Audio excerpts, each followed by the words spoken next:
our distinguished gentleman is hereby awarded this plaque for captivating true Filipino spirit and fighting hard, uniting and inspiring a nation by leading the country to a silver medal in the 2013 FIBA Asia Championship and a berth in the 2014 FIBA World Cup. Your PBA and the entire Filipino nation are proud of you. May we call in on center court, Gilas Filipinas head coach, Mr. Vincent Chuck Reyes.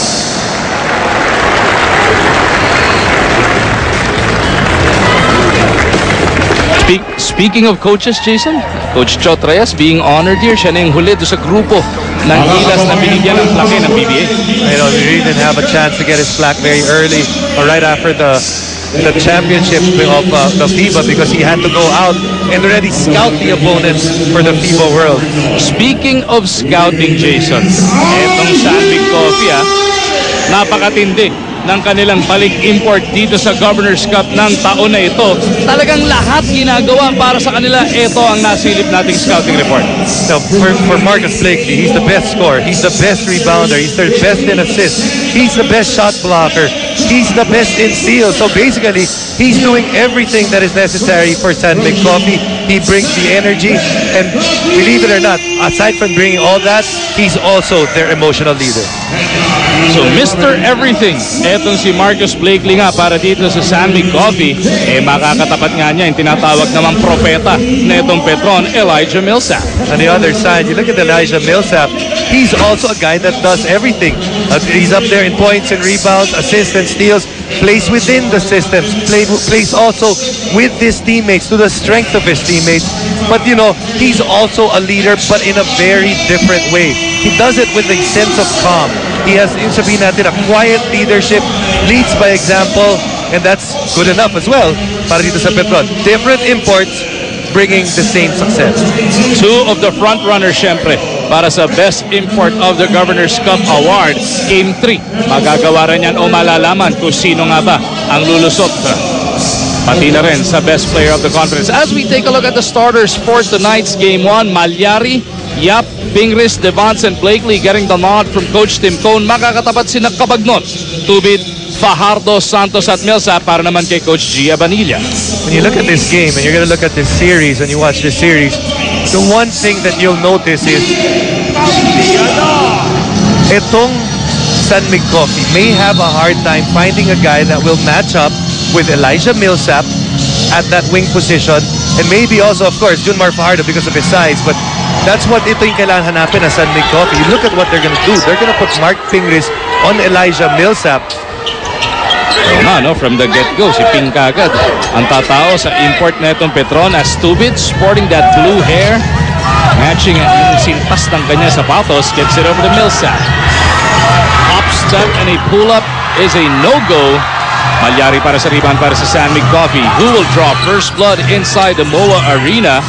Ping with a jump hook, he obliges para dito sa Sanvic Planet. Ping is going to be the guy that's going to defend the best player, but also he's going to have to try to score in this game. Ang tino mo mangyayari dito, Magu, because Pingris is on Millsap, there is a mismatch in the bottom, and Petron has to fight Fajardo down low. Millsap drains that long two. Tit for that. Binawi niya agad yung ginawa sa kanya ni Ping sa kabilang dulo.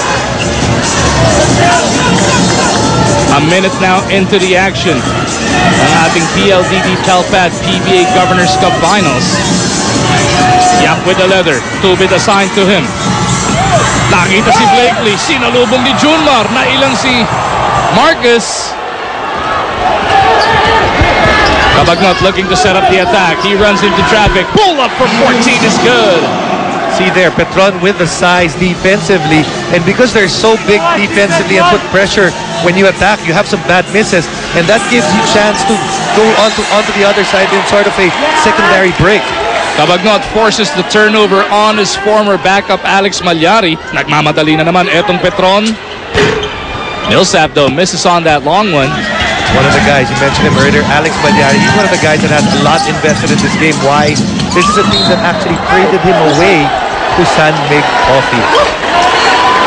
Another thing na pwede nating tutukan dito, Jason, is the offense versus the defense factor. Etong Petron, kilala bilang isa sa mga pinakamatinding offensive machine sa PBA ngayon. Ang San Mig Coffee naman, they use their defense to get to this point. I think when you look at San Mig Coffee, this is a team that has to win with their defense. When you look at Petron, this is the most balanced team this conference. It's a very good defensive team and a very good offensive team as well. Devance catches the one-hander, rims out. Devance sticks it right back. Gonna play a big role. Bakit? Because Joe Devance, he's one of the guys that really is able to move the ball around at that triangle. And also, on the defensive end, siya pumapantay kay Fajardo. And let's see if he can handle that matchup. Fajardo pleading for that leather, pero si Devance nakaprontahe sa kanya. Pingris recovers. They go to Santos. Quick short passes para sa Petron leading to that shot. But it starts off by giving the big man the ball and putting pressure on the defense. Ball slapped away, inbound from the sideline. Igagawa dito sa San Mig Coffee. You look at it, they go to the post and there's a switch right there. Ping realizes that masyadong na front na etong si Junmar. AC Petron really moving the basketball well. Malyari with the leather. Pupunta sila kay Ping. Hinahanap ito si Devance. Arwin Santos picks him off. The Spider-Man feeding the Kraken. Pingris right there to get it right back. Blakely on the move. Jumps it out to nobody. Ball goes to the side of Petron. Can't jump when you don't really have a place to pass the basketball. That led to that turnover. Petron abante ng dalawa, 6-4. 3 minutes and change having gone by inside the MOA Arena. Tubit to Millsap. They swing it over to Alex for 3. Mintis si Cabagnot. Rebound battle. Habulan. James Yap saves it. Pero napunta kay Tubit yung bola. Gotta feel bad for the San Mig Coffee mixers there because that was a ball that was really going their way. Just a bit unlucky that it went to someone with blue hair. Baka ireklamo yun. Naalala mo nung Meralco series, nagalit sila dahil nakaputi yung compression shirt ni Jared Dillinger nung puti yung San Mig. Hindi kaya yung buhok nakakalito rin. Tuloy mo pa buhay ni Tubig yan. Ginugulo mo pa. Blakely loses that leather on the way to the hole. Baseline inbound para dito sa San Mig Coffee. Timeout requested here. 8-4 is the score. Petron abante ng 4.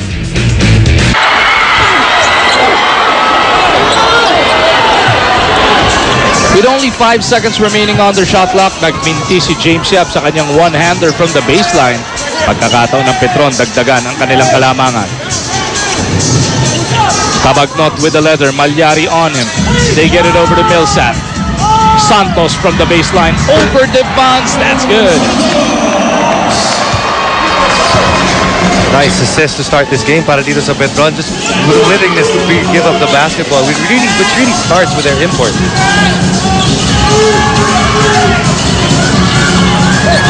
Pingris gets it over to Devance. Tumama sa kanyang tuhod yung bola. 5 segundo na lang sa kanilang shot clock. Malyari couldn't light it up. The Kraken with that board. Santos, same spot, same result. And that'll force Coach Tim Cohn into yet another timeout. Bakit nga naman hindi? 8 na ang abante rito ng Petron. 12-4. Kanina, 30 ang kanyang tinawag. Ngayon, full na. DD Telpad PBA Finals live on TV5. Coach Tim has been working all week para mapaghandaan ng Petron at hindi daw ito naging madali para sa coaching staff dahil nga maraming weapons ang Petron sa lahat ng posisyon. Kaya naman daw importante na Game 1 pa lang ma-execute na nila ng mabuti ang kanilang fundamentals para mauna na sa momentum. Para naman kay Coach G, getting into the finals is a step towards building a new culture for Petron at syempre mas maganda daw ipagpatuloy ang prosesong ito kapag nakuha na nila ang championship. Confident naman sila especially with their record that they have a better mix than San Mig to get the championship. Balik sa inyo. Thank you, Erica. Yun nga ang inaantay ng buong Petroniverse and basketball fans in general, Jason, as Elijah Millsap gets his 4th point of the game. Etong Petron, not just 1, not just 2 championships, but to actually dominate the way they've built and tinkered with this lineup, not just the players, even the coaching staff. And that's what Coach G said. This is just a first step. You know, you have to have that winning attitude. And right now, you look at this team, that's what they are looking for, or every time they step on the court, they expect to win.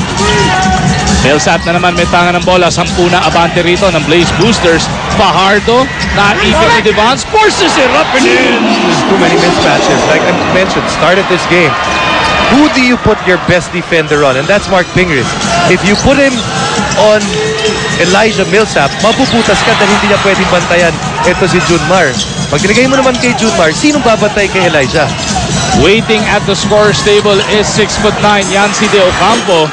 Let's see if he will have any success against Junmar sa susunod na dead ball situation as Joe Devance gets Sandmig to 6 points. Millsap, yun yung binabanggit mo.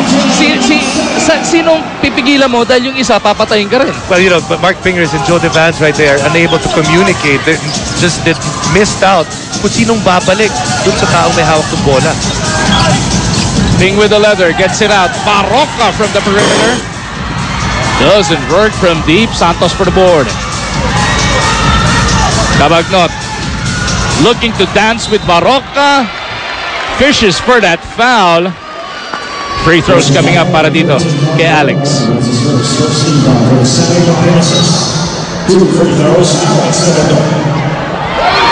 2 free throws lamang para dito kay Alex Cabagnot. Nawarningan pa si Blakely for delaying the game.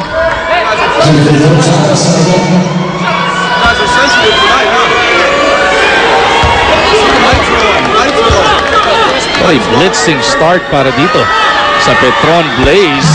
We take a look at the all-new dual-core PLDT Telpad, the world's first landline and tablet in one that lets you do more.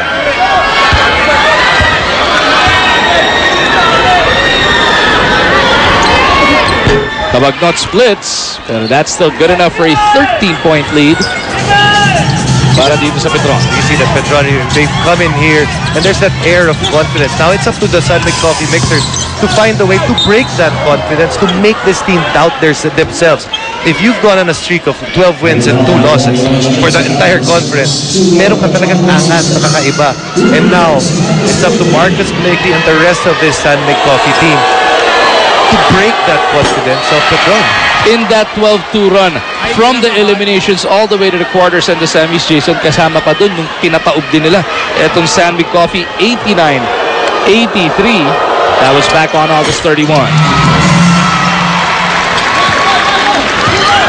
19-7 is the score after that split. Mabasa 12 ang abante rito ng Petron. Nadulas si Millsap. Tumatakbo si Barroca. Mark Andy puts it high off the glass as Elijah Millsap is coming up hobbling. Some look of concern from the coaching staff and management of Petron. Timeout muna tayo. So Elijah Millsap taking a break, looking to get stretched out after this spill from moments ago. Ito yung binabanggit mo, Jason. You can see that when Alex Cabagnot fell in that area, and you know there's already some sweat there from Alex, and that's the same spot that Elijah Millsap falls on. Looks like ground screw, unable to keep the floor clean there, because that's exactly that spot, and that was 2 plays ago. Some anxious moments para dito sa Petroniverse. Millsap is shaken up. Chance para dito.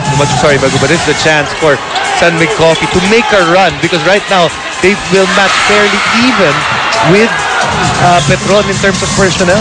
Pero sa pagpasok ni Yancy De Ocampo, pinaupo naman si Junmar Fajardo. James Yap trying to beat that shot clock buzzer. Yancy rebound, gets it over to Ping. Ni-reverse ball.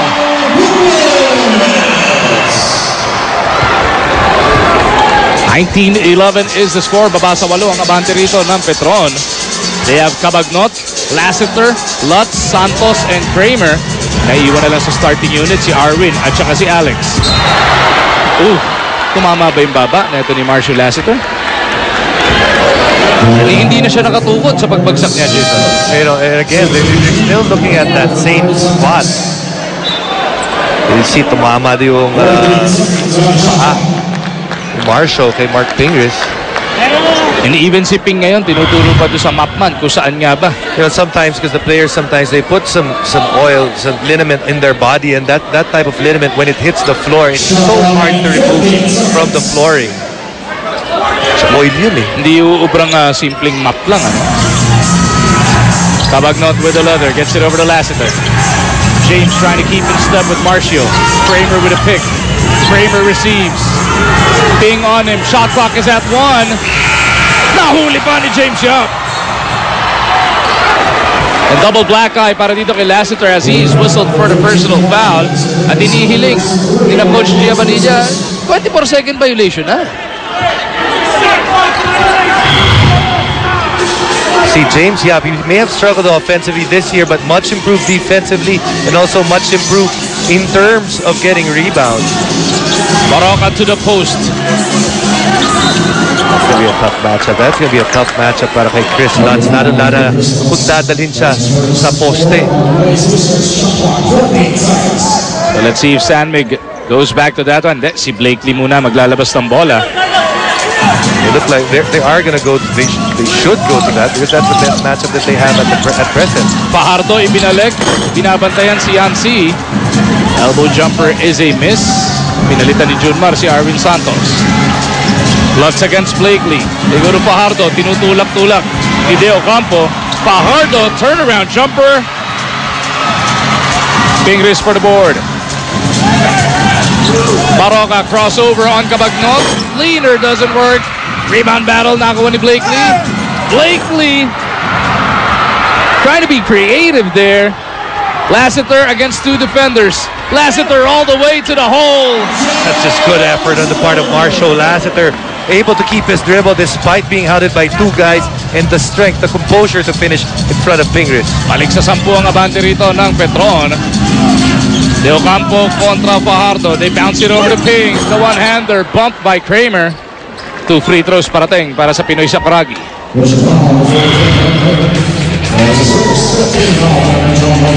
As we take a look at this Kawasaki rousing fast break brought to you by Rouser 135 by Kawasaki. Rouse the rider in you.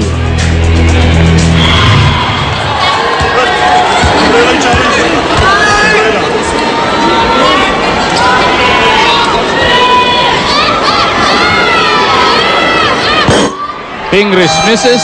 PJ Simon being deployed here by Coach Tim Cohn. Pagpapahingain muna si James Yap. In a series that you'd expect it to be very tight, free throws is going to matter because Sanmig Coffee, one of the worst free throw shooting teams in the league, they've got to do much better. The all-new dual-core PLDT Talpad, the world's first landline and tablet in one that lets you do more.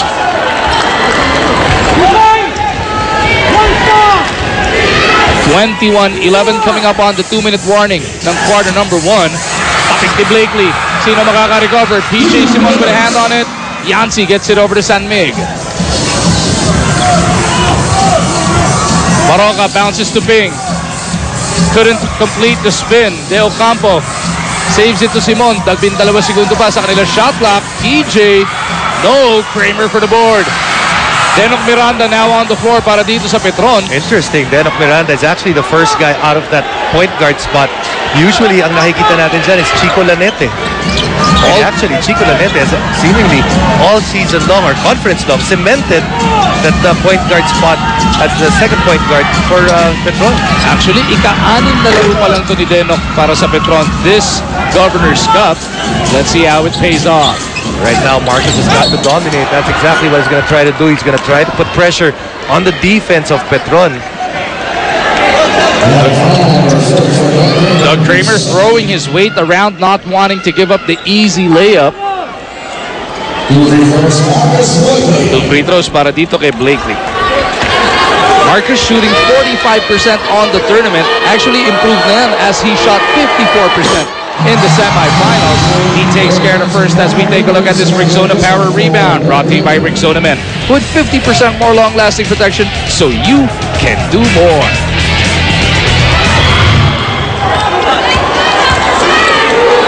Been the most fouled import throughout the conference. For one, because he's so aggressive, and for the other, because teams feel that they're better off fouling him than actually giving him a layup.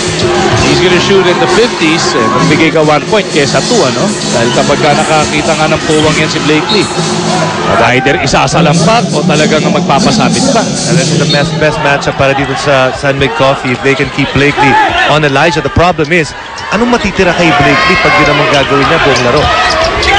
Lutz puts it up. Off balance, looking for the foul. Tumatakbo na ang Mixers.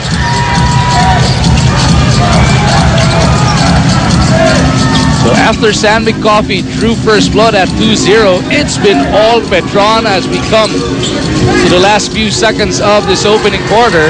De Ocampo rings the bell. That brings San Mig to within 6 points. You know, when San Mig Coffee needs to play big, then they're going to have to use Yancy De Ocampo, especially if Junmar is there, because you'd expect Rafi Rivas does not have the strength to push Junmar out of the paint. Elijah once again. Grabe yung explosion to the basket. Yeah, that first step. But it all starts out with broken down pick and roll defense once again para sa San Mig Coffee. Simon contra Lassiter.